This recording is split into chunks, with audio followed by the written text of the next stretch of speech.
بسم اللہ الرحمن الرحیم نحمده ونصلی علی رسولہ الکریم اما بعد۔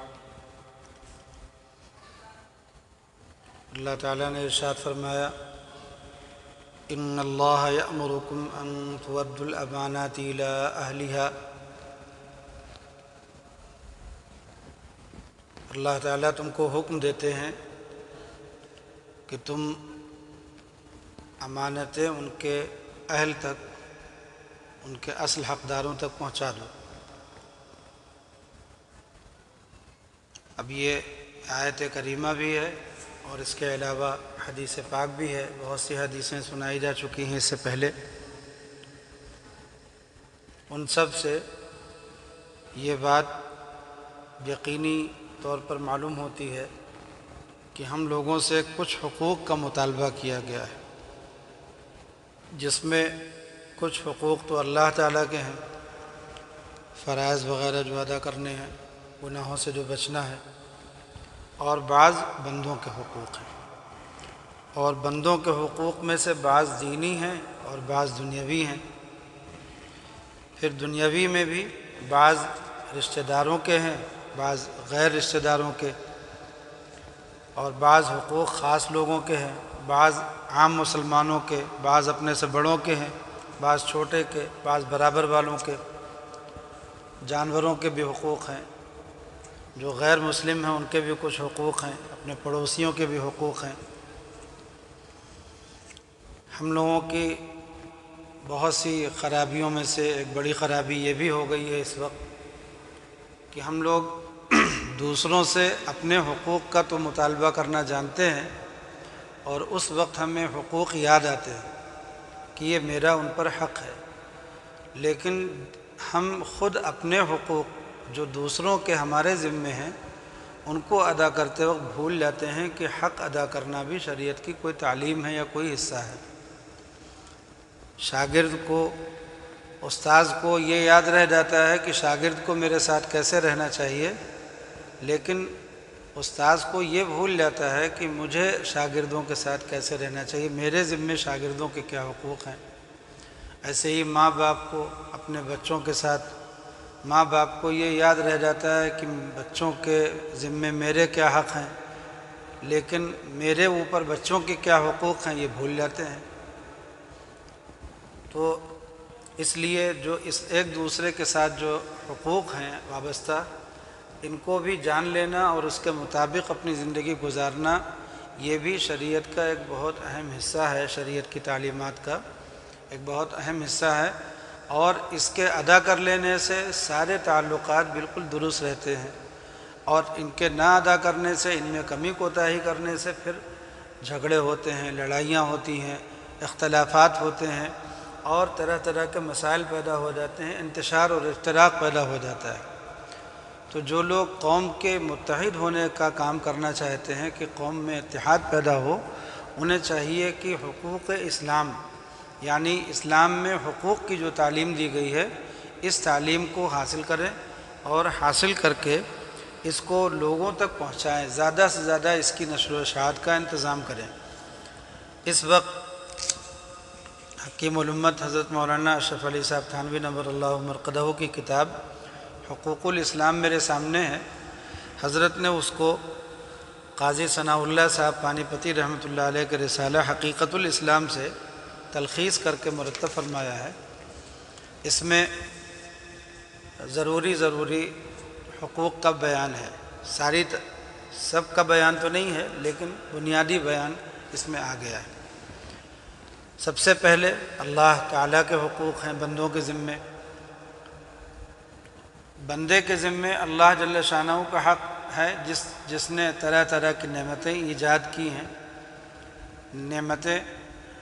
وجود میں لانے کے لیے بھی اور باقی رکھنے کے لیے بھی عنایت فرمائی ہیں، یعنی ہمیں پیدا بھی کیا اور پھر اس کے بعد باقی رکھنے کے لیے کن کن نعمتوں کی ہمیں ضرورت ہے۔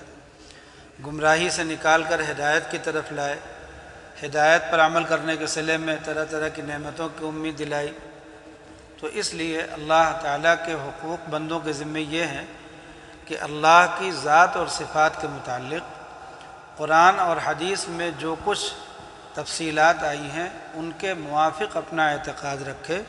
ان میں کمی بیشی نہ کرے۔ اللہ کے صفات اور ذات کے بارے میں جتنا قرآن و سنت میں آیا ہے وہ پورا پورا یقین رکھے، نہ اس میں کمی کرے نہ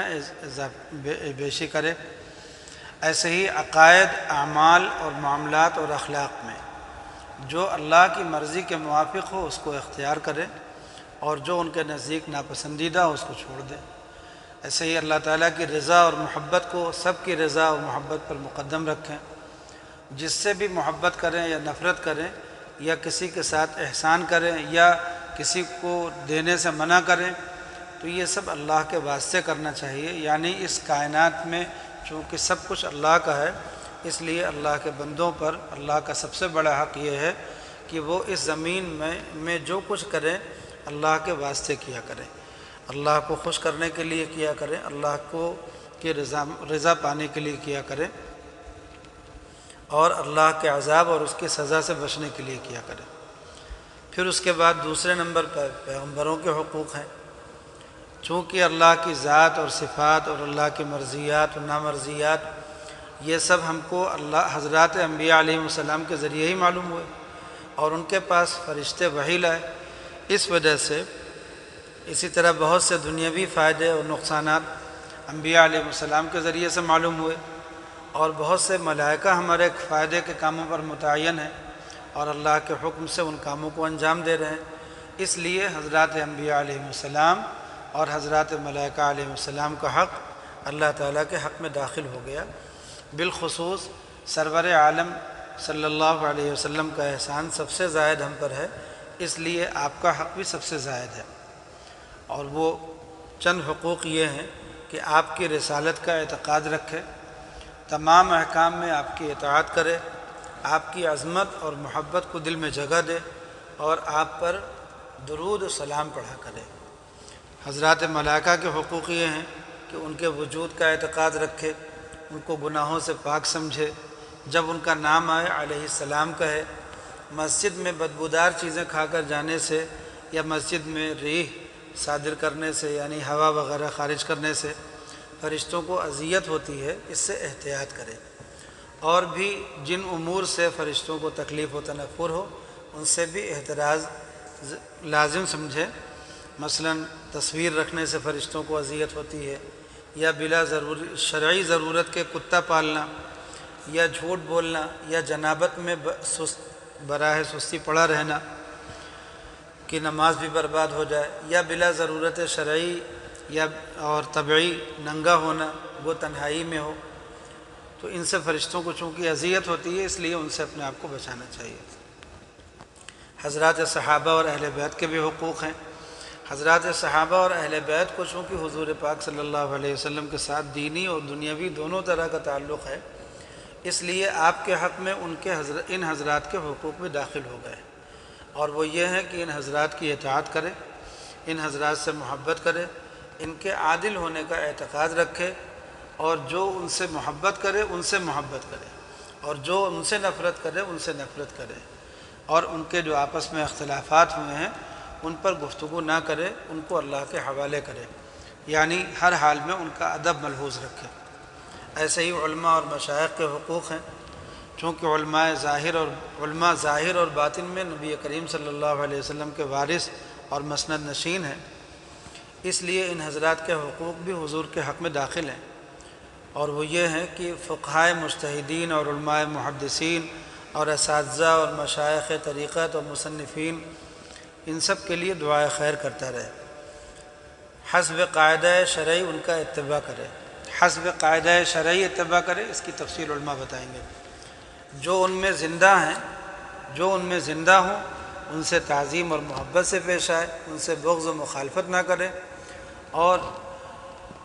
حسب وسعت و ضرورت ان حضرات کی مالی خدمات بھی کرتا رہے، اس لیے کہ وہ ساری امت کی خدمت کے لیے اپنے آپ کو انہوں نے دنیا سے علیحدہ کر لیا دنیا کمانے سے، تو اب ساری امت کے ذمہ حق ہے کہ ان کی مالی خدمت کرتے رہیں تاکہ ان کا اور ان کے گھر والوں کا گزر بسر ہوتا رہے۔ اور یہ خیرات نہیں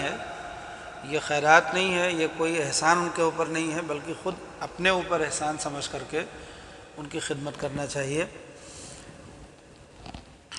والدین کے حقوق، یہ حضرات تو دینی یہ حضرات جن کا اوپر تذکرہ ہوا یہ تو دینی نعمتوں میں واسطہ تھے، اس لیے ان کا حق لازم تھا۔ بعض دنیاوی نعمتوں کے ذرائع ہیں، ان کا حق شرعاً ثابت ہے، مثلا ماں باپ جو ہمارے وجود میں آنے کے لیے بھی اور پرورش میں بھی ہم سب لوگ ان کے ذریعے ان کے محتاج ہوتے ہیں، ان کے توسط سے اللہ تعالی ہمارا یہ کام کرتے ہیں،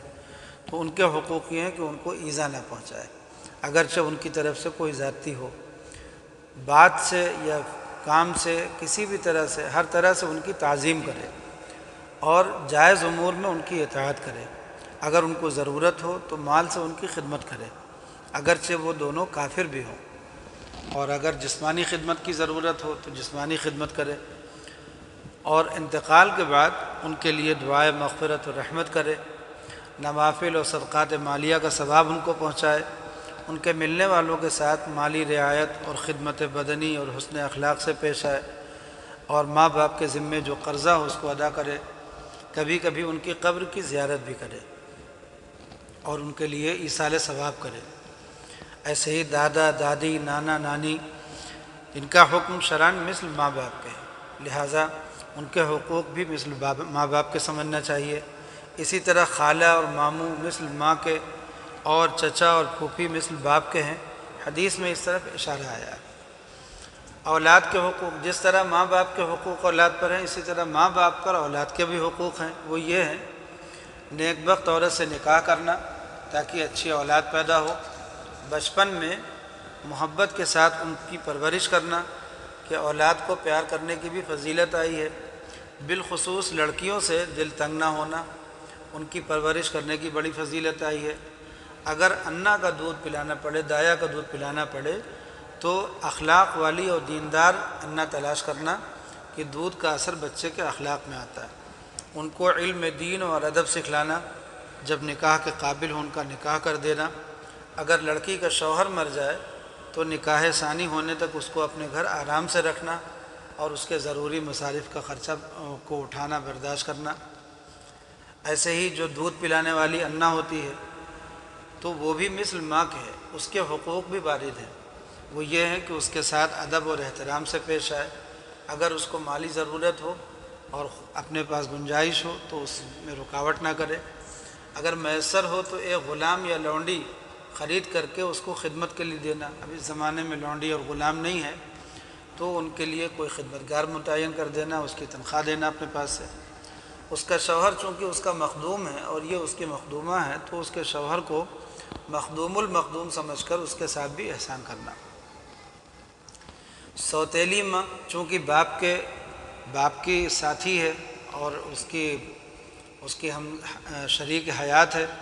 اور باپ کے دوست کے ساتھ احسان کرنے کا حکم آیا ہے، اس لیے سوتیلی ماں کے بھی کچھ حقوق ہیں، ماں باپ کے انتقال کے بعد ان کے تحت جو ذکر ہوا ہے وہ کافی ہے۔ حدیث میں ہے کہ بڑا بھائی مثل باپ کے ہے، اس سے لازم آیا کہ چھوٹا بھائی مثل اولاد کے ہے، تو اب بڑے بھائی اور چھوٹے بھائی میں یہی رشتہ قائم ہو جائے گا اور ان دونوں کے درمیان آپس میں حقوق بھی ویسے ہی ہوں گے جیسے ماں باپ اور اولاد کے درمیان ہوتے ہیں، اسی پر بڑی بہن اور چھوٹی بہن کو بھی قیاس کر لینا چاہیے۔ رشتہ داروں کے حقوق میں ان کا خلاصہ یہ ہے کہ اپنے محرم رشتہ دار اگر محتاج ہوں اور کھانے کمانے کی کوئی قدرت نہ رکھتے ہوں تو بقدر کفالت ان کے نان نفقے کی خبرگیری اولاد کی طرح واجب ہے، یعنی جس طرح اولاد کی کرتے ہیں ایسے ان کی کرنا چاہیے، اور اپنے محرم رشتہ داروں کا نان و نفقہ اس طرح تو واجب نہیں لیکن کچھ خدمت کرنا ضروری ہے، گاہ بگاہ ان سے ملتا رہے، ان سے رشتہ داری کو نہ توڑے، بلکہ اگر کسی قدر ان سے تکلیف بھی پہنچے تو صبر افضل ہے، اگر کوئی قریب رشتہ دار اس کی ملکیت میں آ جائے تو فوراً آزاد ہو جاتا ہے۔ استاذ اور پیر کے حقوق میں چونکہ تربیت باطنی کے اعتبار سے استاذ اور پیر باپ کی طرح ہیں، اس لیے ان کی اولاد یا رشتہ داروں سے ایسا ہی معاملہ کرنا چاہیے جس طرح اپنے ماں باپ یا اپنے رشتہ داروں کی اولاد کے ساتھ کرتے ہیں۔ لا اسألکم علیہ اجرا الا المودۃ فی القربہ کی ایک یہ بھی تفسیر ہے، اس مقام سے حضرات سادات کرام کا اکرام و احترام بھی معلوم کرنا چاہیے، اور چونکہ شاگرد مرید مثل اولاد کے ہیں تو اپنے استاذ کا شاگرد پر اپنے استاذ کا شاگرد یا اپنے پیر کا مرید بمنزلہ اولاد کے ہوا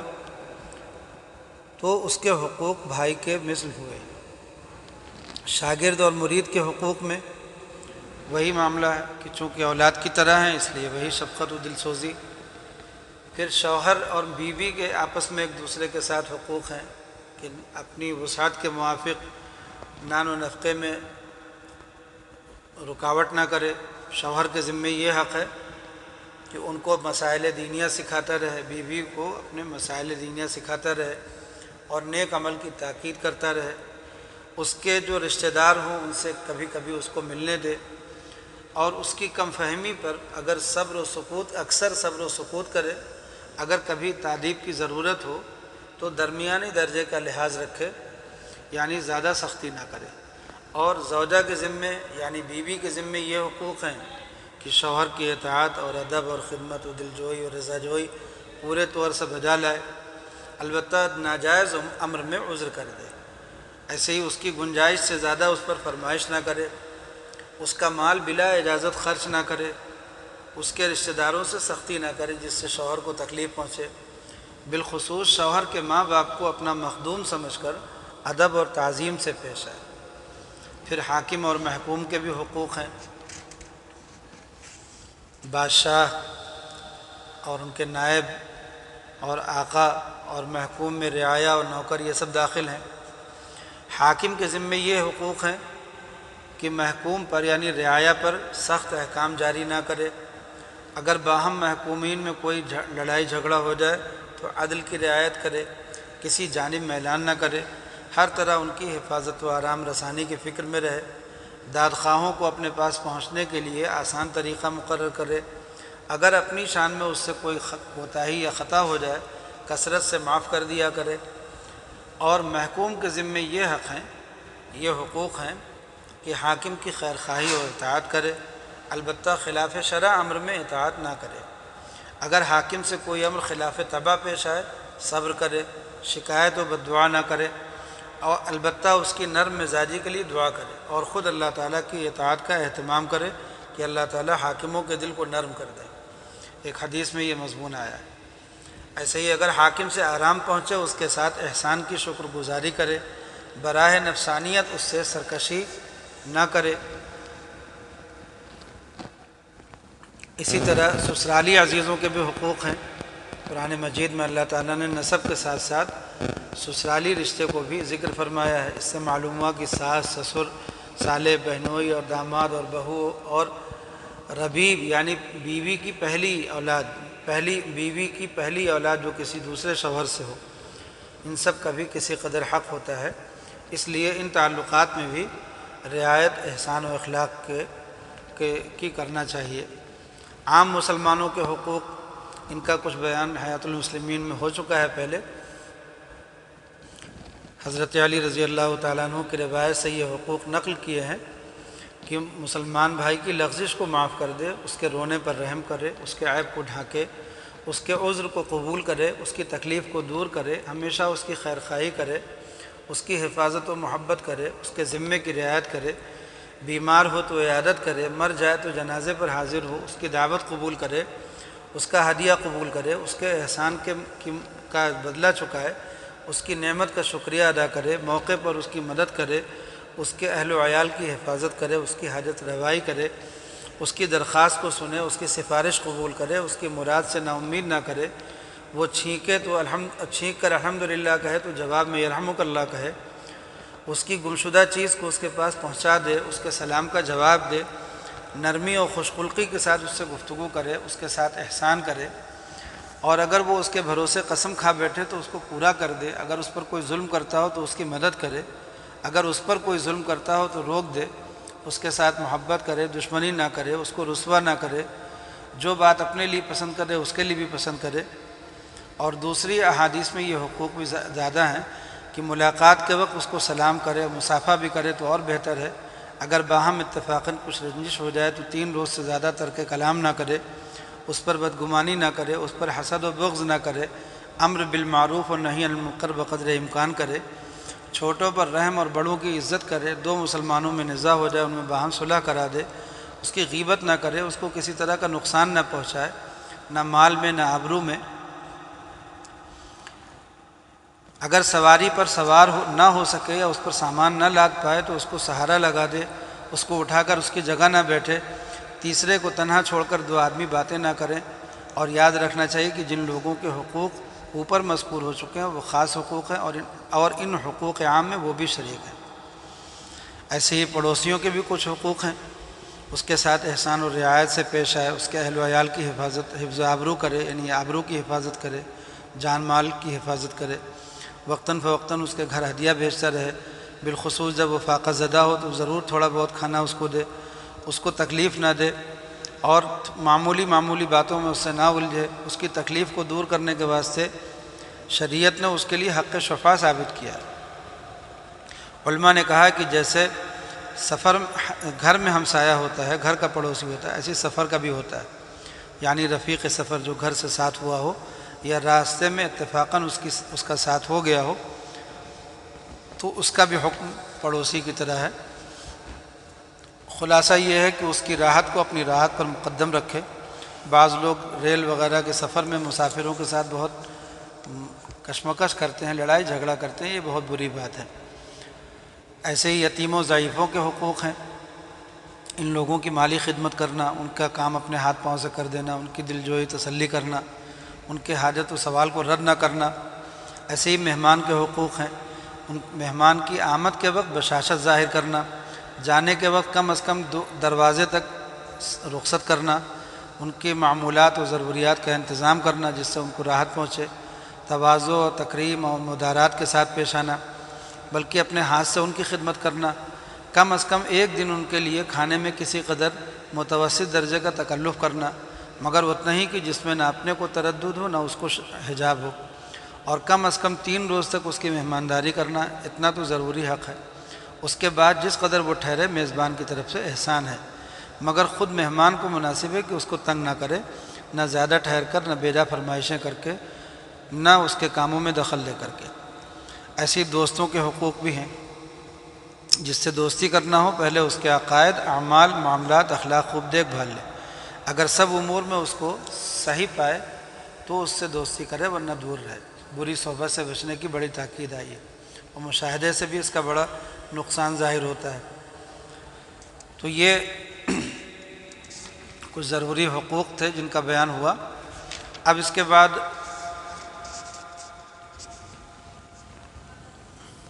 دو تین منٹ کا اور سبق ہے، اس میں کر لیا رہتا ہے۔ غیر مسلموں کے بھی کچھ حقوق ہیں، وہ بے گناہ کسی کو جانی یا مالی نقصان نہ دیں، تکلیف نہ دیں، بے وجہ شرعی کسی کے ساتھ بدزبانی نہ کریں، اگر کسی مصیبت، فاقے و مرض میں مبتلا دیکھیں تو اس کی مدد کریں، کھانا پانی دے، علاج معالجہ کرے، جس صورت میں شریعت نے سزا کی اجازت دی ہے اس میں بھی ظلم و زیادتی نہ کریں، اس کو ترسائے نہیں۔ ایسے ہی جانوروں کے بھی کچھ حقوق ہیں، جس جانور سے کوئی خاص فائدہ نہ متعلق ہو اس کو قید نہ کرے، بالخصوص پرندوں کے بچوں کو ان کے آشیانے سے نکال لانا اور ان کے ماں باپ کو پریشان کرنا بڑی بے رحمی ہے۔ ایسے ہی جانور جو قابل انتفاع ہیں، یعنی جن سے فائدہ اٹھانا، ان کو بھی محض مشغلے کے طور پر نہ مارے، اس میں شکاری لوگ بہت مبتلا ہیں۔ جو جانور اپنے کام میں ہیں ان کی خورد و نوش اور راحت رسانی اور خدمت کا پورے طور سے اہتمام کرے، ان کی قوت سے زیادہ ان سے کام نہ لے، ان کو حد سے زیادہ نہ مارے۔ جن جانوروں کو ذبح کرنا ہو یا بے وجہ موذی ہونے کے قتل کرنا ہو، تیز اوزار سے جلدی کام تمام کر دے، اس کو تڑپائے نہیں، بھوکا پیاسا رکھ کر جان نہ لے۔ تو یہ ساری چیزیں ہیں جو حقوق الاسلام میں آتی ہیں۔ اس کے علاوہ بھی بہت سی چیزیں ہیں، اور پھر اپنی جان کے بھی حقوق ہیں۔ ان سب چیزوں کو جاننا اور پھر اس کے مطابق عمل کرنا